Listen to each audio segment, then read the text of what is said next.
Saya akan sebut beberapa benda. Tuan-tuan datang ke sini, kita tak suruh tuan-tuan balik bawa semangat Dr. Mazhar. No. Balik bawa nama Mufti Perlis. Jangan. Balik bawa nama Dr. Rora ke ustaz-ustaz. Jangan. Balik menjunjung Quran dan Sunnah. Balik menjunjung tinggi kitab dan Sunnah.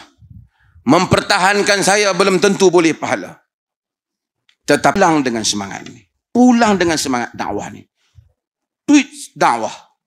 Kempen di medsos dakwah. Kempen perkampungan Sunnah. Tapi bukan kerana Mufti Perlis. Kerana konten ajaran Sunnah.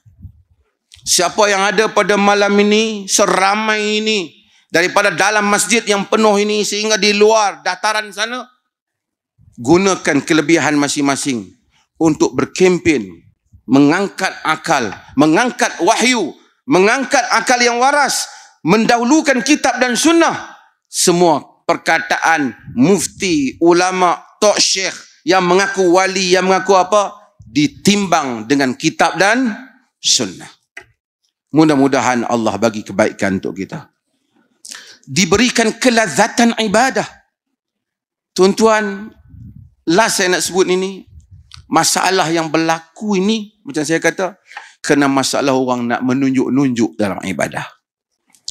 Jika kita semua berusaha untuk menyembunyikan ibadah kita, seperti mana kata Abdullah ibn Mubarak, Allah angkat Imam Malik, haibah dan gerun orang pada Imam Malik. Salah satunya kerana dia menyembunyikan ibadatnya.